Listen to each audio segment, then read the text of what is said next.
Former U.S. military representative to NATO and retired Brigadier General Blaine Holt joins me. Good evening, sir. And do you think we asked him or he asked us to come here to the United States, assuming it happens? And I mean, and as John Huddy just pointed out, there are a lot of security considerations and a lot could change very quickly. Good to be with you. I think it's a combination of the two. He's actually coming to lobby for the resources that they're very worried won't continue to flow in the new Congress. And so it's a tremendous risk for him to come here. But it's more so a tremendous risk that he would come here and announce that in advance of the trip. Normally, he would be here. It would have already been finished. And then we'd all learn about the trip later. Very risky trip. And I believe that this is going to be about explaining the Ukrainian case for more resources.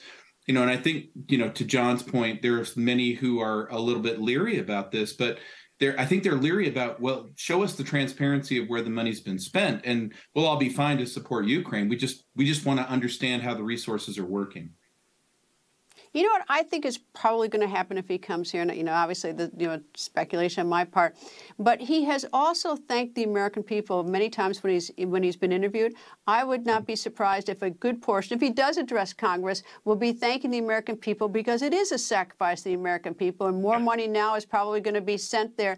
And I think, at least listening to the Ukrainians, is that they are appreciative of the U.S. help. Absolutely.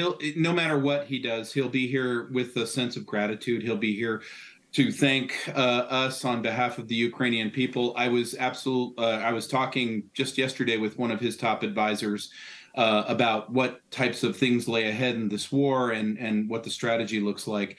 And even through him and General Zelensky's people, there's an overwhelming sense of gratitude for what's been able to be achieved so far.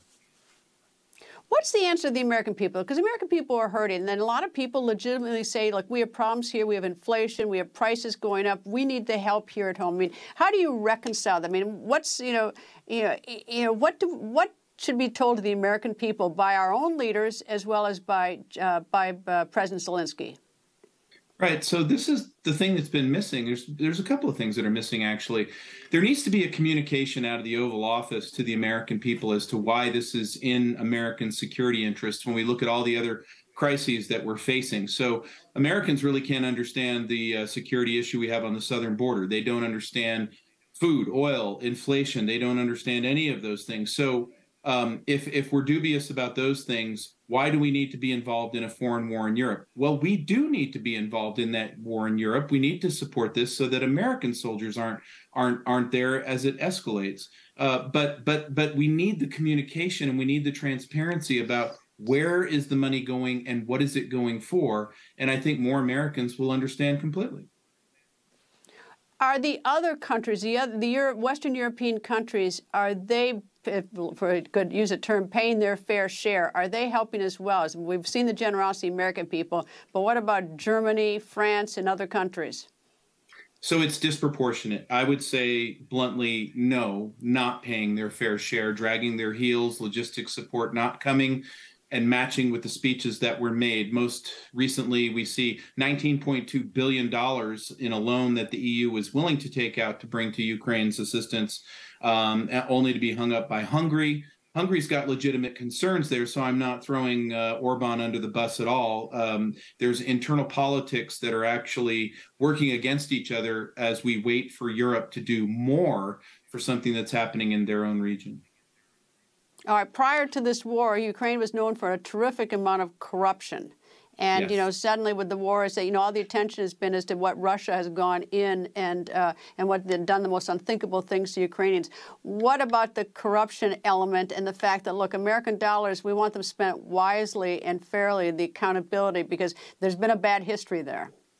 There absolutely is. And this is exactly why we have to have the transparency that Senator Rand Paul has been calling for, which is, we'll support, but you have to tell us what the money's being spent on, where it's going.